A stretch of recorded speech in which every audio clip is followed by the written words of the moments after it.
नमस्कार सर्वांनी. कथा शेवटपर्यंत नक्की पहा. रडल्याशिवाय राहणार नाही. अतिशय भावनिक आणि हृदयस्पर्शी अशी कथा आहे. रात्रीचा अंधार अजून पूर्णपणे हटला नव्हता, पण आकाशाच्या कडेला हलकी उजळ दिसायला लागली होती. गावं अजून गाढ झोपेत होती, पण रामू मात्र जागाच होता. त्याच्या डोळ्यात झोप नव्हती. ती सवयच राहिली नव्हती आता. त्याने हळूच बाजूला पडलेली चटई सरकवली, गुडघ्यांना हात देत उठला आणि एक क्षण तसेच उभा राहिला. अंगातील प्रत्येक हाड जणू त्याला थांबायला सांगत होती. पण मनात एकच आवाज होता, आजही काम करायचं आहे, अजून थांबायचं नाही. त्याने जुनाट चप्पल पायात सरकवल्या आणि घराबाहेर पाऊल टाकलं. अंगणात थंड वाऱ्याची एक झुळूक आली आणि क्षणभर त्याने डोळे मिटले. त्या वाऱ्यामध्ये त्याला आपल्या आयुष्याचा सगळा प्रवास जाणवला. संघर्ष, कष्ट आणि त्या सगळ्यांच्या पलीकडे एकच स्वप्न. माझा मुलगा मोठा माणूस होणार, एवढं त्याच्या मनामध्ये भरलेलं. घरात मागे वळून पाहिलं तर कोपऱ्यात त्याची बायको झोपली होती आणि तिच्या शेजारी त्याचा मुलगा विजय. शांत, निष्पाप चेहरा, त्याच्या ओठावर हलकीशी स्मितरेषा. रामू जणू काही एक क्षण त्याच्याकडे पाहतच राहिला. त्याच्या डोळ्यात प्रेम होतं, अभिमान होता आणि एक न बोललेली भीतीही. हे स्वप्न पूर्ण होईल ना? ते हळूच पुढे आला. मुलांच्या डोक्यावरून हात फिरवला. विजय हलकासा हलला आणि पुन्हा शांत झाला.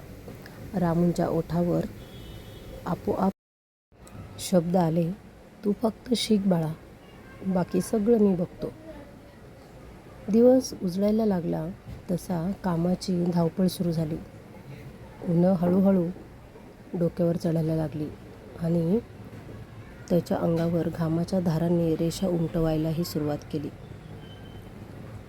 हातावर फोड होते, पाठ दुखत होती, पण त्याने कधी तक्रारही केली नाही. प्रत्येक विटा उचलताना, प्रत्येक घामाचा थेंब गाळताना त्याच्या डोळ्यासमोर एकच चित्र असायचं. आपला विजय मोठ्या ऑफिसमध्ये बसलेला. लोक त्याला साहेब म्हणत आहेत. कधी कधी थकून तो थांबायचा. खिशातून जुना वाकलेला फोटो काढायचा. त्या फोटोमध्ये विजय अगदी छोटासा होता आणि तो हसत होता. रामू तो फोटो हातात धरून स्वतःशीच पुटपुटायचा, तुझ्यासाठी सगळं चाललंय बाळा, एक दिवस तू समजून घेशील. घरी परतल्यावर थकवा अंगात असायचा, पण चेहऱ्यावर तो कधी दिसू द्यायचा नाही. विजय अभ्यास करत बसलेला असायचा आणि रामू त्याच्याकडे पाहून अगदी सगळा थकवा विसरायचा. काय रे, अभ्यास कसा चाललाय? तो विचारायचा. विजय कधी हो म्हणायचा, कधी तर चिडून उत्तर द्यायचा, पण रामूला त्याचं काहीच वाटायचं नाही. त्याला फक्त एवढं दिसायचं, माझा मुलगा पुढे जातोय, माझा मुलगा पुढे जातोय.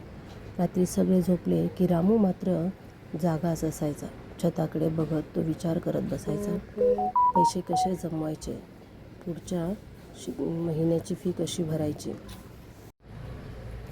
आणखी किती काम करायचं. पण या सगळ्या विचारांच्या शेवटी एकच समाधान असायचं, मी माझ्या मुलासाठी सगळं काही करू शकतो आणि सगळं काही करणार आहे. वर्ष अशीच निघून गेली. विजय आता मोठा झाला होता. गाव सोडून तो शहरात गेला.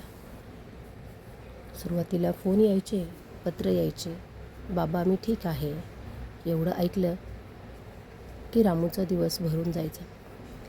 पण काही दिवसांनी मात्र हळूहळू सगळं कमी होत गेलं. फोन कमी झाले, शब्द कमी झाले आणि एक दिवस ते पूर्णपणे थांबले.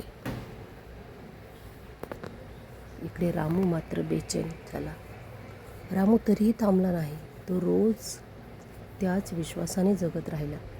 माझा मुलगा व्यस्त असेल, पण तो मला विसरणार नाही, असा त्याचा ठाम विश्वासही होता.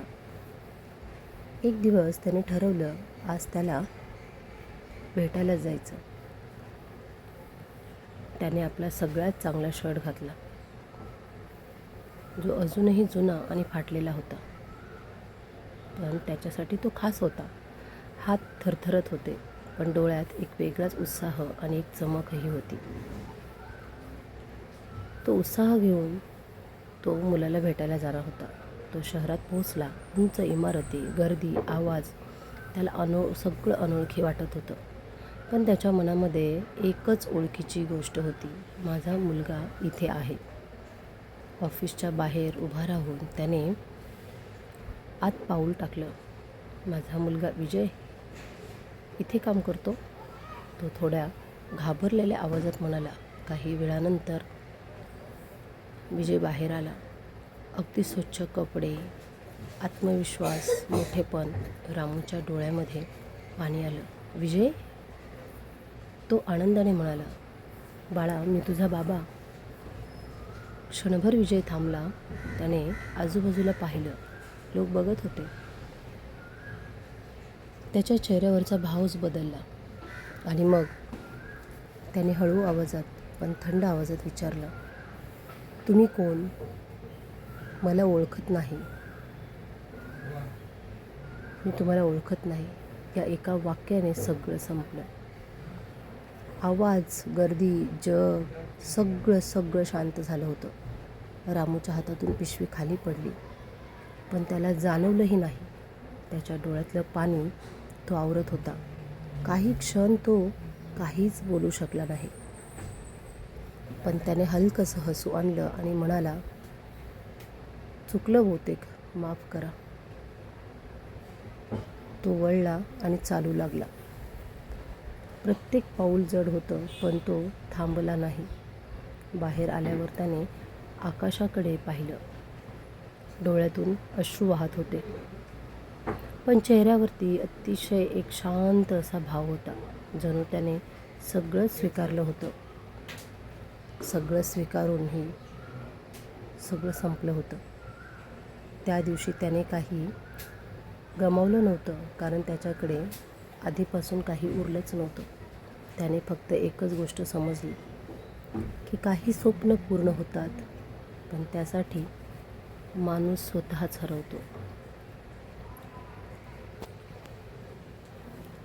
आणि शेवटी त्याच्या मनामध्ये एकच वाक्य घुमत राहिलं, जग जिंकलो तरी काय फायदा? जग जिंकलो तरी काय फायदा जर आपल्याच माणसाने आपल्यालाच ओळखणं बंद केलं. कशी वाटली कथा नक्की कमेंट्स करून सांगा. लाईक, सबस्क्राईब, शेअर जरूर करा. आणि हा व्हिडिओ जास्तीत जास्त आपल्या आईवडिलांपर्यंत, मित्रमैत्रिणींपर्यंत पोहोचवा. धन्यवाद.